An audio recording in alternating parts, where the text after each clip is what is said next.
নমস্কার বন্ধুরা, আমি অমিত কাউরি আর আপনারা দেখছেন বিনিয়োগ ভারত ইউটিউব চ্যানেল। আমরা আজকে সকালবেলায় 8ই এপ্রিল শুনতে পেলাম যে ইরান ইসরায়েল ইউএসএ যুদ্ধের একটা সিজ ফায়ার ঘোষণা হয়েছে আর তারা 2 সপ্তাহের জন্য যুদ্ধকে থামিয়ে রাখবে আর স্ট্রেট অফ হরমুজকে খুলে দেওয়ার একটা প্রচেষ্টাও চলছে। আর এক্ষেত্রে আমরা গতকালই দেখছিলাম যে মার্কেটে অনেক বেশি প্যানিক সিচুয়েশন তৈরি হয়েছিল। গতকাল রাত্রেবেলাও আমেরিকা ইরানের উপরে একটা ভয়ঙ্কর অ্যাটাক করার পরিকল্পনা করছিল। তারপরে আমরা শুনলাম যে পাকিস্তানের সাথে তারা একটা আলোচনা করছে যাতে ইরান এবং ইউএসের মধ্যে একটা চুক্তি হয় এবং যুদ্ধ তারা টেম্পোরারি কিছুদিন পজ রাখে। এনার্জির যে কমোডিটিগুলো ছিল, বিশেষ করে কোল, এছাড়া অয়েল এবং গ্যাসের দাম আকাশ ছোঁয়া হয়ে যাচ্ছিল। আর গতকালই কিন্তু $115 পার ব্যারেল ক্রুড অয়েলের দাম ছাপিয়ে চলে গেছিলো। তারপরেই কিন্তু মার্কেট অনেক বেশি নার্ভাস হয়ে যায় এবং রাত্রেবেলার মধ্যেই একটা ঘোষণা করা হয় যে সিজ ফায়ার করা হচ্ছে। 2 সপ্তাহের মধ্যেই একটা আলোচনার ভিত্তিতে হয়তো এখানে স্ট্রেট অফ হরমুজকে ওপেন করা হবে সমস্ত দেশের জন্যই। আর তারপরে আমরা দেখছি সকালবেলা থেকেই মার্কেটে একটা হিউজ বুল র্যালি চলছে। 2500 পয়েন্টের একটা র্যালি হয়ে গেছে। আর এত ফেরোসাস র্যালি হচ্ছে, এই র্যালি হওয়ার পরেই আমার অনেক ফ্রেন্ডরা আমাকে বলল যে দাদা তুমি একটা ভিডিও বানাও যেখানে আমরা ভালো স্টকের আইডিয়া খুঁজে বার করতে পারি আর যেই স্টকগুলো তোমার মনে হচ্ছে যে তার ফান্ডামেন্টাল অনেক ভালো আছে এবং তাদের শেয়ার প্রাইসও অনেকটাই কারেকশন হয়ে যায়। তার ফলে এখন কিন্তু ইনভেস্টারদের জন্য, বিশেষ করে যারা লং টার্ম ইনভেস্টার, তারা এখানে স্ট্যাগার ওয়েতে বা লামসাম ইনভেস্টমেন্ট যাতে করতে পারে। তবে বন্ধুরা, ভিডিও শুরু করার আগে একটা ডিসক্লেমার দিয়ে রাখি, এই ভিডিওটিকে সম্পূর্ণ রকমভাবে আপনারা একটা এডুকেশনাল পারপাসেই নেবেন। ভিডিওটি কোনো রকমের ইনভেস্টমেন্ট অ্যাডভাইস বা রেকমেন্ডেশন বা টিপস নয়। আর ভিডিওতে সম্পূর্ণ আমার ব্যক্তিগত ওপিনিয়ন এবং ব্যক্তিগত রিসার্চ আপনার সাথে শেয়ার করছি, যাতে আপনারা ভিডিওটা দেখে একটা প্লেগ্রাউন্ড পেয়ে যান কোন স্টকগুলিকে আপনারা আরও ডিটেলসে স্টাডি করবেন, তার ফান্ডামেন্টাল অ্যানালিসিস করবেন, তার টেকনিক্যাল অ্যানালিসিস করবেন এবং তার বিজনেসে কী গ্রোথ ড্রাইভারগুলি আছে, তার বিজনেসে কী টেল উইন্ড আছে, সেই সেক্টরের কেমন গ্রোথ চলছে, সেই কোম্পানির ম্যানেজমেন্ট কতটা ট্রাস্টওয়ার্দি, সেগুলো ভালো করে পর্যালোচনা করবেন। আর সেই কোম্পানির ফাইন্যান্সিয়াল স্টেটমেন্টও কিন্তু আপনাকে ভালো করে রিসার্চ করে তারপরে সেখানে আপনি বিনিয়োগের কথা ভাবতে পারেন। তাহলে আসুন, আমরা প্রথমে আজকে ট্রেডিং ভিউ অ্যাপটি ওপেন করে নিয়েছি। সেখানে গিয়ে আমি স্টক স্ক্রিনারে গিয়ে কয়েকটা ফিল্টার অ্যাপ্লাই করেছি। প্রথমেই আমি মার্কেট ক্যাপকে মোর দ্যান 100 বিলিয়ন আইএনআর রেখেছি, মানে 10,000 crore উপরে প্রত্যেকটি স্টকের মার্কেট ক্যাপ হতে হবে। আর সেই কোম্পানিগুলির turnover revenue growth year on year 15%-এর বেশি আমি রেখেছি। আর সিমিলারলি তার আর্নিং পার শেয়ারের গ্রোথ, মানে তার নেট প্রফিটের গ্রোথকেও আমি গ্রেটার দ্যান 15%, 15% অ্যাটলিস্ট আমি রেখেছি। আর তাদের ডিভিডেন্ড ইল্ডও আমি গ্রেটার দ্যান 0 রেখেছি, কারণ আমি জানি যে যে কোম্পানিগুলি ডিভিডেন্ড দিয়ে থাকে তাদের ইনভেস্টারদেরকে, সেই কোম্পানিগুলি কিন্তু অনেক বেশি ট্রাস্টওয়ার্দি হয়, তারা তাদের ইনভেস্টারদের সাথে প্রফিটটা শেয়ারও করে। আর যারা সাধারণত ডিভিডেন্ড পে করে তারা চেষ্টা করে যে তারা প্রফিটটা ইনভেস্টারদের সাথে, যারা ডিভিডেন্ড পে করে সেই কোম্পানিগুলি দেখা গেছে অতীতে তাদের ফ্রড হওয়ার বা ফাইন্যান্সিয়াল কোনো মিসম্যানেজমেন্ট এগুলি হওয়ার সম্ভাবনাও অনেক কম থাকে, সেই ম্যানেজমেন্ট অনেক বেশি ট্রান্সপারেন্ট হয়। আর কোম্পানিগুলির পেগ রেশিও, যেটি legendary fund manager Peter Lynch, তার একটা রেশিও আছে PEG ratio, price earning growth, মানে কোম্পানির স্টক সেই কোম্পানির price to earning multiple divided by তার প্রফিটের গ্রোথ রেট। ঠিক আছে, এই পেগ রেশিও যদি লেস দ্যান 2 হয় আর সেই কোম্পানিটি যদি অনেক ফাস্ট গ্রো করে, তাহলে আপনি সেই কোম্পানিটাকে ফেয়ার ভ্যালুয়েশনে বা আন্ডার ভ্যালুয়েশনে কেনার সুযোগ পাচ্ছেন। পেগ রেশিও লেস দ্যান 1 হলে খুবই ভালো হয়, সেক্ষেত্রে আপনি ডার্ট চিপ ভ্যালুয়েশনে সেই শেয়ারটি বাই করতে পারবেন। দেখুন, আমার এখানে স্ক্রিন করার পরে প্রথম কোম্পানি চলে এসছে চোলাফিন। এই চোলাফিন কিন্তু এখন আমি এখানে ডেইলি চার্টে ওপেন করে দেখছি যে একটা গ্যাপ আপ ওপেনিং আজকে হয়েছে এবং চোলাফিন, চোলা হোল্ডিং, এই দুটি শেয়ারেই কিন্তু খুব ভালো র্যালি হচ্ছে। আর এদের দেখুন এখানে সেলসের গ্রোথ কনসিস্টেন্টলি বেড়েই চলেছে, তার ইপিএসের গ্রোথ রেটও কিন্তু ডবল ডিজিটে হচ্ছে। লাস্ট কোয়ার্টারে আমরা 18%-এর ইপিএসে গ্রোথ দেখেছি। আর এই চার্ট দেখে মনে হচ্ছে শেয়ার প্রাইস অনেকটাই কারেক্ট করে যায়। এখান থেকে আমার প্রপারিটারি একটা ইন্ডিকেটার আছে, সেটি কিন্তু বাই সিগন্যাল জেনারেট করে দিয়েছে। আর যারা আমার প্রপারিটারি প্রপ্রাইটারি ইন্ডিকেটার কিনতে চাইছো তাদেরকে কিন্তু আমি আমার পার্সোনালাইজ ইন্ডিকেটারটা তোমাদেরকে শেয়ার করতে পারি, কিন্তু একটা কন্ডিশন আছে, তোমাদেরকে কিন্তু একটা ফিস পে করতে হবে। যারা ইন্টারেস্টেড তারা কিন্তু এনকোয়ারি করতেই পারো যে আমি কী পরিমাণ ফিস চার্জ করি আমার এই কাস্টমাইজ, আমি যেই প্রোগ্রামিং করে পাইন স্ক্রিপ্টে নিজে এই ইন্ডিকেটারটি ডেভেলপ করেছি। এই ইন্ডিকেটারের মাধ্যমে তোমরা অ্যাডভান্স জেনে নিতে পারবে কখন কোন শেয়ারে এন্ট্রি নেবে, কখন আবার আপনারা কখন তোমরা স্ট্যাগার্ড ওয়েতে সেখানে অ্যাকুমুলেট করতে পারবে এসআইপি ওয়েতে, আর কোন স্টেজে এসে তোমরা সেখান থেকে সেল করবে সেই স্টেজ অ্যানালিসিসটাও কিন্তু আমার ইন্ডিকেটার তোমাদের চার্টেই বলে দেবে। তাহলে তোমরা আমাদেরকে মেসেজ করতে পারো, আমি তোমাদের রিপ্লাই দিয়ে জানিয়ে দেবো যে আমি কী পরিমাণ ফিস চার্জ করি। তারপরেই রিয়েল এস্টেট সেক্টরেও আজকে একটা বুম দেখছি, প্রেস্টিজ এস্টেটের শেয়ারেও দেখো ভালো একটা বুল র্যালি দেখছি, সে কিন্তু মুভিং অ্যাভারেজের উপরেই ট্রেড করছে। আমি এখানে 20 আর 50 দুটি মুভিং অ্যাভারেজ রেখেছি। দেখো এই লাল রঙের যে লাইনটা, অরেঞ্জ কালারের লাইনটা, সেটি হচ্ছে 20 ইএমএ আর ইয়েলোটা হচ্ছে 50 ইএমএ। 50 লাইনকে টাচ করে গেছে, বলিঞ্জার ব্যান্ডের উপরে এখন ট্রেড করছে, এখান থেকে একটা বুলিশ মোমেন্টাম দেখাতে পারে এই প্রেস্টিজ এস্টেট প্রজেক্টের শেয়ারটি। এইচডিএফসি এএমসিও কিন্তু সিমিলারলি দেখো সে কিন্তু এখন 20-50 মুভিং অ্যাভারেজকে টাচ করে তার উপরেই ট্রেড করছে, আর এই কোম্পানির সেলসে আমরা কনসিস্টেন্ট গ্রোথ দেখতে পাচ্ছি, আর তার ইপিএসও একটা কনসিস্টেন্ট গ্রোথ আছে। আর এই এএমসি সেগমেন্টটি ওয়েলথ ম্যানেজমেন্ট সেগমেন্ট আমার খুবই পছন্দের। বর্তমানে আমরা দেখছি যে মিউচুয়াল ফান্ডে অনেক লোক ইনভেস্ট করছে, গত 15-20 বছর ধরেই এই মিউচুয়াল ফান্ড ইন্ডাস্ট্রি ডাবল ডিজিটে গ্রো করছে। আগামী দিনেও কিন্তু 15-20% ওভারঅল ইন্ডাস্ট্রি গ্রোথ আমরা দেখব। আর এই ইন্ডাস্ট্রির যারা leader, Nipon India, HDFC AMC, Motilal Oswal, এরা কিন্তু ইন্ডাস্ট্রির লিডিং গ্রোথ রেট দেখাবে আর তাদের ইনভেস্টারদের অনেক বেশি ওয়েলদি করে তুলবে। তারপর আরেকটি real estate company Lodha developer, এরাও কিন্তু মুম্বাই বেসড একটা ডেভেলপার, আর এদের শেয়ার প্রাইসও আমরা অনেক বেশি কারেকশন দেখেছি, এখন কিন্তু 20 ইএমএতে টাচ করার চেষ্টা করছে। আর এই বিজনেসের ইপিএস কিছুটা স্লোডাউন হয়ে গেছিলো, সেলসেও আমরা স্লোডাউন দেখেছিলাম রিসেন্ট কোয়ার্টারে, সেই জন্যই শেয়ার প্রাইসও এত ট্যাঙ্ক করে, কিন্তু এখান থেকে একটা টার্ন রাউন্ড হতে পারে। তারপরে আমার পছন্দের কোম্পানি বিএসসি ইন্ডিয়া, সে দেখো এখন প্রায় অল টাইম হায়ার কাছাকাছি ট্রেড করছে। আর এই বিএসসি লিমিটেডের ব্যাপারে কী আর বলবো, এনএসসি লিমিটেড, বিএসসি লিমিটেড, এগুলি আমার খুবই পছন্দের। এনএসসি এখন আনলিস্টেড আছে, আর বিএসসি আমরা গত 5 বছরেই 50 গুণ রিটার্ন দেখেছি এর শেয়ার প্রাইসে। আগামী দিনেও কিন্তু কোম্পানি এই ধরনের রিটার্ন জেনারেট করতে পারে যদি তাদের বিজনেসে এই ধরনের গ্রোথ আগামী দিনেও তারা মেনটেন রাখতে পারে। তারপরে আরেকটি gold financial company Muthoot finance, এই শেয়ার প্রাইস অনেক বেশি কারেক্ট করে যায়, কারণ গোল্ডের দাম খুব একটা বাড়ছিল না। আবার আমরা আজকে দেখলাম যে গোল্ডের প্রাইসে, সিলভারের প্রাইসে জাম্প দেখিয়েছে, 3-4% বেশি ইটিএফগুলোর দাম বেড়েছে। আর এখন দেখো এই মুথুট ফাইন্যান্স কিন্তু 50 ইএমএর উপরেই ট্রেড করছে, 20 ইএমএকে অলরেডি তারা টাচ করে বিট করে দিয়েছে, 50 ইএমএকে লাইনকেও তারা টাচ করে গেছে। আর যেই কোম্পানিগুলি ব্লুচিপ কোম্পানি হয়, যাদের ফান্ডামেন্টাল খুব ভালো হয়, সেই কোম্পানিগুলি মার্কেট যখন বাউন্স ব্যাক করে তখন তারা সবচেয়ে বেশি র্যালি দেখায়। সেই জন্য আমি তোমায় সবসময় বলবো যে তোমরা large and mid cap category থেকে কিংবা স্মল ক্যাপ ক্যাটাগরি থেকে ভালো ম্যানেজমেন্টের ভালো বিজনেস আইডেন্টিফাই করো, এবং সেখানে তখনই ইনভেস্ট করবে যখন তোমরা শেয়ার প্রাইসটা ফেয়ার ভ্যালুয়েশনে, মানে অনেকটা কারেকশানে পেয়ে যাবে। তারপর আরেকটা real estate player Sobha limited, এখানেও আমরা অনেক বেশি কারেকশন দেখছি, এখন 20 এর উপরে সবে মাত্র ট্রেড করা শুরু করেছে। এরপরে আমার পছন্দের শেয়ার মাহিন্দ্রা অ্যান্ড মাহিন্দ্রা, এই শেয়ারেও আমরা অনেক বেশি কারেকশন দেখি, আর এই শেয়ারটি কিন্তু কনসিস্টেন্টলি পারফরমেন্স দিচ্ছে, তাদের সেলসে কনসিস্টেন্ট ইম্প্রুভমেন্ট দেখছি, এবং কোম্পানির ইপিএস, কোম্পানির প্রফিটেবিলিটিতে আমরা একটা হিউজ ইম্প্রুভমেন্ট দেখতে পাচ্ছি। সেই জন্য এই এমএনএমের শেয়ারও আমি খুবই বুলিশ।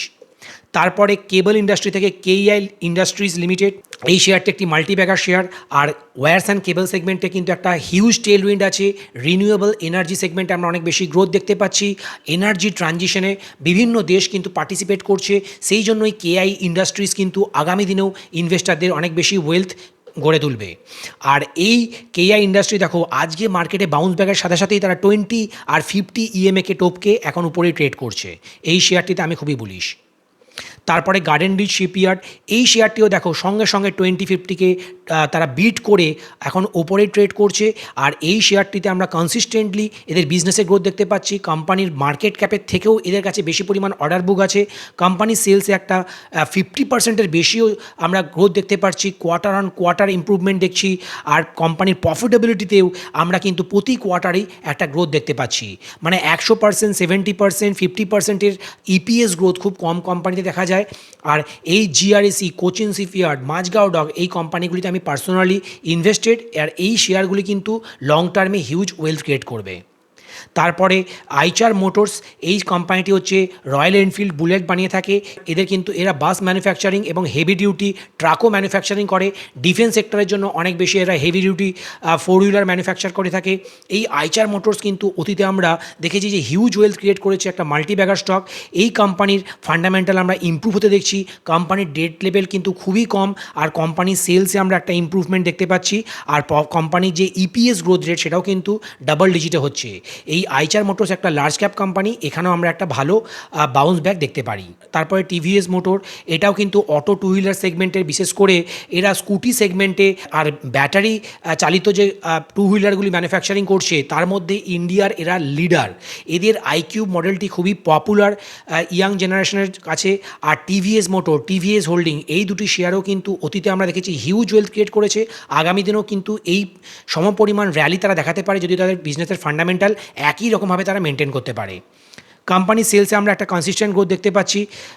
কোম্পানির ইপিএসও একটা হেলদি রেটে আমরা গ্রোথ দেখছি, সেই জন্য এই কোম্পানিতেও আমি খুব বুলিশ। তারপরে হোম ফার্স্ট ফাইন্যান্স, এই হোম ফার্স্ট ফাইন্যান্সে বিশেষ করে এনবিএফসি সেক্টরে আমরা হিউজ কারেকশন দেখলাম, আর সেই জন্য এই শেয়ারগুলি কিন্তু এখন ফেয়ার ভ্যালুয়েশনে ট্রেড করছে। তাই এখানে একটা ইনভেস্টিং অপরচুনিটি চলে এসছে ইনভেস্টারদের কাছে। শেয়ার প্রাইস কিন্তু এখন 2050 EM-এর উপরেই ট্রেড করছে। তারপরে কল্যাণ জুয়েলারের শেয়ারেও আমি পার্সোনালি এই শেয়ারে ইনভেস্টেড। এই শেয়ারটিতে আমি খুবই বুলিশ। কোম্পানির ম্যানেজমেন্ট খুব প্রমিসিং ওয়েতে বিজনেসকে গ্রো করছে। কোম্পানির সেলসে আমরা একটা হেলদি গ্রোথ দেখতে পাচ্ছি। কোম্পানির ইপিএসেও একটা আমরা হেলদি, মানে 100%-এর কাছাকাছি ইয়ার অন ইয়ার র্যালি হতে দেখছি কোম্পানির ইপিএসে। আর সেই জন্যই শেয়ার প্রাইসে আমরা কিন্তু অতীতে দেখেছি যে মাল্টিব্যাগার রিটার্ন জেনারেট করতে, তারপরে একটা নিউজ বেসড প্যানিক সিচুয়েশনের জন্য শেয়ার প্রাইস 50%-এর বেশি কারেক্ট করে যায়। এখন কিন্তু লং টার্ম ইনভেস্টারদের জন্য একটা ভালো অপরচুনিটি চলে এসছে। যারা কল্যাণ জুয়েলারের শেয়ারে ইনভেস্টেড তারা এখানে স্ট্যাগার্ড হয়েতে আরও ইনভেস্টমেন্ট বাড়াতে পারো। তারপরে মহারাষ্ট্র স্কুটার, এটি একটি হোল্ডিং কোম্পানি বাজাজ গ্রুপের। এই শেয়ারটিতে আমরা হিউজ কারেকশন দেখেছি, আর সেই জন্য এখন কিন্তু ভালো লেভেলে চলে এসছে। যারা লং টার্ম ইনভেস্টার তারা কিন্তু এই শেয়ারে এখন ধীরে ধীরে অ্যাকুমুলেট করতে পারো। তবে শেয়ার প্রাইস অনেকটাই বেশি, প্রায় 12,470 টাকা দাম একটি শেয়ারের। সেই জন্য খুব বেশি শেয়ার এখানে কিনবে না, কারণ এই সব শেয়ারে লিকুইডিটি খুব কম থাকে, তুমি কিন্তু খুব তাড়াতাড়ি প্রফিট বুক করে বেরোতে পারবে না। তারপরে মহারাষ্ট্র ব্যাংক, পিএসইউ ব্যাংকের আমি খুবই বুলিশ। পিএসইউ ব্যাংকের মধ্যে এই শেয়ারটি দেখো তাদের মুভিং অ্যাভারেজকে খুব সহজেই টপকে এখন কিন্তু বলিঞ্জার ব্যান্ডের উপরে ট্রেড করছে। কোম্পানির সেলসে আমরা একটা হিউজ গ্রোথ দেখতে পাচ্ছি। কোম্পানি সবথেকে ফাস্ট গ্রো করছে পিএসইউ ব্যাংকের মধ্যে। কোম্পানি রিটার্ন অন ইকুইটি সবচেয়ে বেশি এই পিএসইউ ব্যাংকের মধ্যে। কোম্পানির ডেট লেভেল কিন্তু খুবই হেলদি, আর কোম্পানির ব্যালেন্স শিটও বেশ স্ট্রং। কোম্পানির এনপিএস লেভেলও কিন্তু খুবই হেলদি। এরপরে জুয়েলারি সেগমেন্টের আইডি কোম্পানি টাইটেন, দেখো রিসেন্ট টাইমে ইন্ডিয়ান গভর্নমেন্ট কিন্তু ইম্পোর্ট ডিউটি অনেকটা কাট করে দিয়েছে এই গোল্ড এবং সিলভার ইম্পোর্টের উপরে। সেই জন্যই আমরা এই গোল্ড জুয়েলারি সেগমেন্টে অনেক বেশি র্যালি দেখছি। টাইটেন দেখো ইন্ডাস্ট্রির লিডার, তারা কিন্তু লিডিং পজিশন শো করছে। অলরেডি তারা অল টাইম হাইতেই ট্রেড করছে। কোম্পানির ফান্ডামেন্টাল ইমপ্রুভ করছে। কোম্পানি সেলসে প্রফিটে আমরা একটা হিউজ গ্রোথ দেখতে পাচ্ছি। তারপরে রিয়েল এস্টেট সেগমেন্টে আনন্দরাজ, এই কোম্পানিটা অনেক বেশি কারেক্ট করে যায়, কিন্তু কোম্পানির ফান্ডামেন্টাল ধীরে ধীরে ইমপ্রুভ করছে। সেলসে গ্রোথ আমরা দেখতে পাচ্ছি। কোম্পানির ইপিএসও কিন্তু কনসিস্টেন্ট গ্রোথ হচ্ছে। আর শেয়ার প্রাইস এখানে অনেক বেশি কারেকশন দেখিয়েছে, তাই লং টার্ম ইনভেস্টারদের জন্য এখানে একটা হিউজ অপরচুনিটি চলে এসছে। তারপরে নেটওয়েব টেকনোলজি শেয়ারও আমরা অনেক বেশি কারেকশন দেখি, কিন্তু এই সেক্টরটি যেহেতু ডেটা সেন্টারের একটি প্রক্সি প্লে, এরা হচ্ছে হাই এন্ড গ্রাফিক্স কার্ড, বিভিন্ন রকমের মেমোরি চিপ বানিয়ে থাকে, এআই সার্ভার বানিয়ে থাকে, আর বিভিন্ন রকমের যে এমএনসি কোম্পানিগুলি আছে তার মধ্যে মাইক্রোসফট, গুগল, এনভিডিয়া, এএমডি, ইন্টেলের মতো কোম্পানির জন্য এরা প্রোডাক্ট ম্যানুফ্যাকচার করে ইন্ডিয়ান কান্ট্রিতে। আর সেই জন্য এই ডেটা সেন্টার থিম থেকে নেটওয়ার্ক টেকনোলজিতে আমি খুবই বুলিশ। এই স্টকটি কিন্তু আগামী দিনে যদি এর গ্রোথ রেটকে, মানে বিশেষ করে সেলসে আর প্রফিটে এই ধরনের গ্রোথকে মেনটেন করে তাহলেও কিন্তু এই স্টকটি ভালো র্যালি দেখাতে পারে। তারপরে কেবল অ্যান্ড ওয়্যার্স থেকে কেবেলও আমরা অনেক বেশি কারেকশন দেখি। এই শেয়ারটি কিন্তু লিস্টিংয়ের পর থেকেই অনেক বেশি ভোলাটাইল আছে, তবে কোম্পানির ফান্ডামেন্টাল বেশ ইমপ্রুভ করছে। কোম্পানির সেলসে আমরা জাম দেখতে পাচ্ছি, প্রফিটেবিলিটি ইমপ্রুভ করছে, কোম্পানির ইপিএস কনসিস্টেন্টলি গ্রোথ দেখাচ্ছে, সেই জন্য এখান থেকে একটা ভালো র্যালি দেখাতে পারে। তারপরে পলিক্যাব ইন্ডিয়ার শেয়ার প্রাইসও আমরা দেখছি যে 2050 উপরে ট্রেড করছে এখন। আর এই শেয়ারটিও কিন্তু ইন্ডাস্ট্রির লিডার। এই কোম্পানিটি কিন্তু ইন্ডাস্ট্রির মধ্যে সবচেয়ে ফাস্ট গ্রো করছে, তাদের সেলস এবং প্রফিট আমরা হিউজ গ্রোথ দেখতে পাচ্ছি। আর এই পলিক্যাব ইন্ডিয়া লিমিটেডও কিন্তু আগামী দিনে অনেক বেশি ওয়েলথ ক্রিয়েট করবে তাদের ইনভেস্টারদের জন্য। তারপর আরেকটি কোম্পানি ডিক্সন টেকনোলজি, এই কোম্পানিটির শেয়ার প্রাইস অনেক বেশি কারেক্ট করে যায়। বিশেষ করে ডিক্সন টেকনোলজি ট্রেন্ড লিমিটেড, এরা কিন্তু অতীতে মাল্টি ব্যাগার রিটার্ন জেনারেট করেছে। আর তাদের যেহেতু ভ্যালুয়েশন অনেকটা এক্সপেন্সিভ হয়ে গেছিলো, ভ্যালুয়েশন যখনই স্ট্রেসড হয়ে যায় তখনই কিন্তু কোম্পানিগুলো, বিশেষ করে তার স্টকগুলো সুযোগ খোঁজে যে কোম্পানিতে কোনো রকমের নেগেটিভ নিউজ এলে, ইকোনমির কোনো রকম প্রবলেম হলে, ওয়ারের মতো সিচুয়েশন হলে সেই শেয়ারগুলি অনেক বেশি কারেক্ট করে যায় আর তার ভ্যালুয়েশন অনেকটাই ফেয়ার হয়ে যায়। সেই জন্যই যারা লং টার্ম ইনভেস্টার তারা কিন্তু এই ধরনের স্টকগুলিকে এই রকম সুযোগেই, এত ফেয়ার ভ্যালুয়েশনেই বাল্ক পারচেস করার জন্য তারা সবসময় সুযোগ খোঁজে। এখন কিন্তু সেই সুযোগ চলে এসছে, কোম্পানির ভ্যালুয়েশনও ফেভারেবল আর কোম্পানির ফান্ডামেন্টাল কিন্তু রিসেন্ট টাইমে কিছুটা ডেটোরেট করেছিল, সেই জন্যই শেয়ার প্রাইস আমরা এত বেশি ট্যাঙ্ক দেখি। কিন্তু আগামী দিনে এই সেগমেন্টে, ইএমএস সেগমেন্টে আমরা আরও অনেক বেশি গ্রোথ দেখতে পাবো। আর এই সেক্টরের এই স্টকটি হচ্ছে লিডার, সেই জন্য এই কোম্পানিতেও কিন্তু অনেক বেশি প্রফিটেবিলিটি আর টার্নওভারের গ্রোথ আমরা দেখতে পারি। তখন কিন্তু শেয়ার প্রাইস আবার বাউন্স ব্যাক দেখাতে পারে। তারপরে রেলওয়ে সেক্টরের বিশেষ করে কাভাচ ম্যানুফ্যাকচারিং করে থাকে এবং ডিফেন্স সেক্টরের জন্য ব্যাটারি ম্যানুফ্যাকচারিং করে থাকে এইচবিএল ইঞ্জিনিয়ারিং লিমিটেড, এই শেয়ারটি তো আমরা অনেক বেশি কারেকশন দেখি। কোম্পানির শেয়ার প্রাইস 1100 টাকা থেকে কারেকশন হয়ে এখন 700 টাকায় ট্রেড করছে, কিন্তু কোম্পানির সেলসে ইপিএসের গ্রোথ রেট তারা কিন্তু ধরে রেখেছে। এই মোমেন্টাম যদি কন্টিনিউ থাকে, কোম্পানির ভ্যালুয়েশন যেহেতু এখন ফেভারেবল হয়ে গেছে, তাই এখান থেকেও শেয়ার প্রাইস একটা জাম দেখাতে পারে। বন্ধুরা, এরপরে প্রিমিয়াম ওয়াইন সেগমেন্টের একটি কোম্পানি রেডিকো খাইতান, এদের বিজনেসও আমরা কিন্তু অতীতে কয়েক বছর ধরেই দেখছি তাদের সেলস এবং প্রফিটে একটা হিউজ গ্রোথ দেখা দিচ্ছে। শেয়ার প্রাইস অনেকটাই কারেক্ট করে গেছে। তাদের যে ভ্যালুয়েশন অনেক বেশি এক্সপেন্সিভ হয়ে গেছিলো, 100 পিতে ট্রেড করছিল, সেই ভ্যালুয়েশন অনেকটাই এখন কারেক্ট করে ফেয়ার ভ্যালুয়েশনে ট্রেড করছে। তাই লং টার্ম ইনভেস্টাররা এখানে কিন্তু অপরচুনিটি খুঁজতে পারেন। বন্ধুরা, এর পরের কোম্পানি GVT&D, আজকে আমার অ্যানালিসিসের লাস্ট কোম্পানি এই GE ভার্নোভা T&D। এই কোম্পানিটি হিতাচি এনার্জি, আপার ইন্ডাস্ট্রি, এই কোম্পানিগুলিতে আমি খুবই বুলিশ। তার সাথে ওয়ারি এনার্জি শেয়ারকেও আপনারা ওয়াচলিস্টে রাখবেন, কারণ এই ধরনের এনার্জি সেগমেন্টের প্রক্সি প্লেগুলি আগামী দিনে কিন্তু হিউজ ওয়েলথ ক্রিয়েট করে তাদের ইনভেস্টারদের জন্য। কারণ দেখুন, এখানে কনসিস্টেন্টলি তাদের সেলসকে এরা ইমপ্রুভ করাচ্ছে। কোম্পানির ইপিএস দেখুন 100%-এর থেকেও বেশি স্পিডে গ্রো করছে। আর কোম্পানির ভ্যালুয়েশন সেই জন্যই এখন এক্সপেন্সিভ। তবে এই ধরনের ফান্ডামেন্টালি যে কোম্পানিগুলো খুবই ভালো, তারা কিন্তু হায়ার মাল্টিপলে ট্রেড করে, কারণ তাদের বিজনেসের টেলউইন্ড অনেক বেশি আছে, তাদের বিজনেসে অনেক বেশি গ্রোথ দেখা দিচ্ছে। তাহলে বন্ধুরা, আজকের এই অ্যানালিসিস তোমাদের কেমন লাগলো তোমরা অবশ্যই কমেন্ট করে জানাও। আর ভিডিওটি কিন্তু তোমরা এডুকেশনাল পারপাসেই নেবে, এটিকে কোনো রকমের ইনভেস্টমেন্ট অ্যাডভাইস বা টিপস হিসেবে নেবেন না। এই শেয়ারগুলি তোমরা আরও ডিটেলসে স্টাডি করো, আরও বেশি ফান্ডামেন্টালি তার রিসার্চ করো, তাদের কনফারেন্স কলগুলি স্টাডি করো, তাদের অ্যানুয়াল রিপোর্ট থেকে দেখো যে কোম্পানির বিজনেসে কি টেলউইন্ড আছে, কোম্পানির ম্যানেজমেন্ট তারা আগামী দিনে কীভাবে তাদের বিজনেসকে গ্রো করবে এবং তাদের মার্কেট ক্যাপ তারা কত বেশি বাড়াতে পারে। ম্যানেজমেন্ট কিন্তু এটা একটা এস্টিমেট করে আর তাদের ইনভেস্টারদের সাথে শেয়ারও করে। এই বিষয়গুলি ভালো করে পড়াশোনা করে, তাদের সেক্টরে রিসার্চ করে, তারপরেই এই সমস্ত শেয়ারে তোমরা ইনভেস্টমেন্টের কথা ভাবতে পারো। বন্ধুরা, আজকের ভিডিওটি থেকে তোমরা যদি কিছু শিখে থাকো, ভিডিওটিকে অবশ্যই লাইক এবং শেয়ার করবে আর আমাদের চ্যানেলকে সাবস্ক্রাইব করতে ভুলবে না। নমস্কার, আবার দেখা হচ্ছে আগের ভিডিওতে। জয় হিন্দ, বন্দে মাতরম।